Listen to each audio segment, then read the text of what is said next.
తారీఖున జరగబోతున్న కార్యక్రమానికి పెద్ద ఎత్తున పార్టీ కార్యకర్తల శ్రేణులన్నీ కూడా తరలి భీమవరం రావాలని కోరుతూ 18వ తారీఖున తాడేపల్లి మరి కేంద్ర కార్యాలయం నుంచి గవర్నర్ గారికి ఈ కోటి సంతకాలకు సంబంధించిన ఈ బాక్సులని కూడా చేరవేసే కార్యక్రమం కూడా మన అధ్యక్షులు వారు ఆదేశించారు.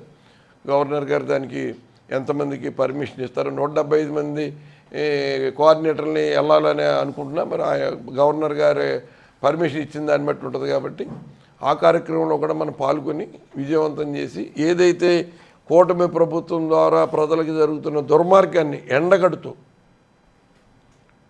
ఈ కార్యక్రమానికి అండగా నిలిచి ఈ పేద విద్యార్థులందరికీ వాళ్ళ యొక్క భవిష్యత్తుని వాళ్ళు మరి ఏదైతే ఆశ కల్పించి వాళ్ళు వైద్య విద్య నేర్చుకుందామని ఆశతో ఉన్నారో వాళ్ళందరూ ఆశల్ని నిలబెడదామని ఈ పీపీపీ మోడ్ని క్యాన్సిల్ చేసి ప్రభుత్వ నిర్వహణలోని 17 మెడికల్ కాలేజీలు కొనసాగేలాగా మనము ప్రభుత్వం మీద ఒత్తిడి తీసుకొద్దామని ఈ సందర్భంగా తెలియజేస్తాను. నువ్వు ఎన్ని కోట్లు శాంక్షన్ చేసే నువ్వు ఏదో నేను 200 కోట్లు శాంక్షన్ చేస్తాను మాకు ఏదో కేంద్ర మంత్రి సహకారం చేస్తున్నాడు అని ఏదో చెప్తున్నది. దేశవ్యాప్తంగా లెవెల్ క్రాసింగ్ల దగ్గర ప్రమాదాలు జరుగుతున్నాయి. అక్కడ ఉన్న లెవెల్ క్రాసింగ్ దగ్గర ఉన్న గేట్ మెన్లు నిర్లక్ష్యం వల్ల కొంత ఇబ్బంది కలుగుతుందని ఒక దేశవ్యాప్తంగా ఒక ప్లానింగ్ తయారు చేస్తూ ఉంది కేంద్ర ప్రభుత్వం. దాంట్లో భాగంగా ఇక్కడ ఏమన్నా 1-2 ఫ్లైఓవర్లు వస్తాయంటే అది మీ సొంత ఘనత ఏం కాదు. మీరు స్పెషల్గా శాంక్షన్ చేయించింది ఏం కాదు. స్పెషల్గా శాంక్షన్ చేయించిందంటే నేను ఆనాడు రైల్వే కంట్రిబ్యూషన్ లేకుండా, ఎందుకంటే రైల్వే కంట్రిబ్యూషన్ మనం డబ్బులు రైల్వేకి పే చేస్తేనే రైల్వే పరిధిలో ఆ ఫ్లైఓవర్కి సంబంధించిన డబ్బులు మనం కడితేనే ఫ్లైఓవర్కి అనుమతి ఇచ్చేవారు. అటువంటిది మొత్తం ఆ సెకండ్ ఫ్లైఓవర్కి సంబంధించిన పూర్తి సొమ్ము స్టేట్ గవర్నమెంట్ తోటి ఖర్చు పెట్టించి నేను వాళ్ళ సెకండ్ ఫ్లైఓవర్ని వేయించడం జరిగింది. మీరు ఏదైనా రాష్ట్ర ప్రభుత్వాన్ని ఒప్పించి ఏ డిపార్ట్మెంట్లో మీరు డబ్బులు శాంక్షన్ చేయించారో చెప్పండి. అంతేగాని ఏదో ప్రెస్ మీట్ పెట్టేసి వాళ్ళ మీద వీళ్ళ మీద నోరు కొవ్వెక్కినట్టుగా మాట్లాడడం అన్నది సబబు కాదు, సభ్యత కాదు, సంస్కారం కూడా కాదు. అందుకని ఇప్పటికైనా సరే నువ్వు తాడేపల్లిగూడెం నియోజకవర్గానికి రాష్ట్ర ప్రభుత్వం నుంచి ఏ గ్రాంట్ ద్వారా నువ్వు నిధులు శాంక్షన్ చేసావో చెప్పవలసిందిగా కోరుతున్నాను. అలాగే ఈ ఇటీవల కాలంలో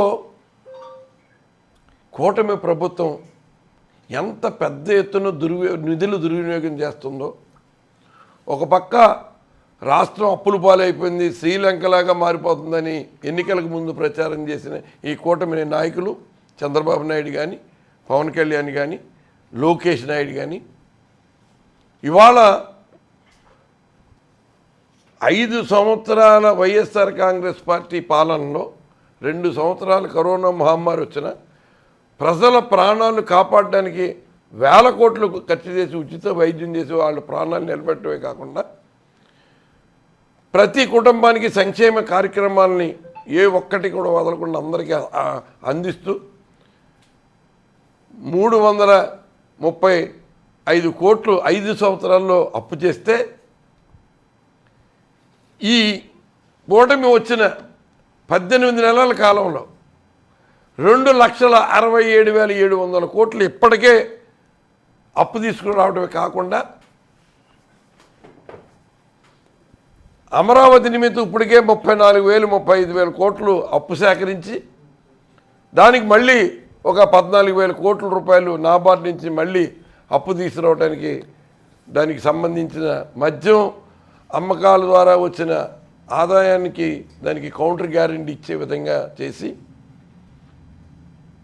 50,000 కోట్ల రూపాయల అప్పు ప్రజల నెత్తి మీద పెట్టే పరిస్థితి తీసుకొస్తున్నారు. దాంట్లో శాంక్షన్ చేయించిన ప్రాజెక్ట్ ఏంటి, నువ్వు శాంక్షన్ చేయించిన గ్రాంట్ ఏంటి ఏదన్నా చెప్పు. ఇప్పుడు బతిపాడు రోడ్డు అన్నావు, అది అంతకుముందు 6,90,00,000 రూపాయలు టెండర్ పిలిచిన వర్కే కదా, కాదని చెప్పండి. అంతకుముందు ఇంకొక 5 రోడ్ల ప్యాకేజీ కూడా ఉన్నాయి. ఆ ప్యాకేజీల్లో కూడా నువ్వు ఓపెనింగ్ చేసినట్టుగా కొబ్బరికాయలు కొట్టావు.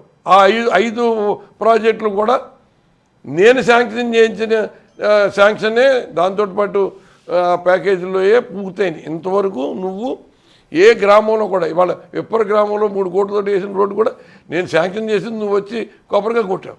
అంటే నువ్వు 18 నెలల కాలంలో ఏ ఒక్క రోడ్డుని ప్రాజెక్టు రాష్ట్ర ప్రభుత్వాన్ని ఒప్పించి ఏం తీసుకొచ్చో చెప్తే బాగుంటుంది.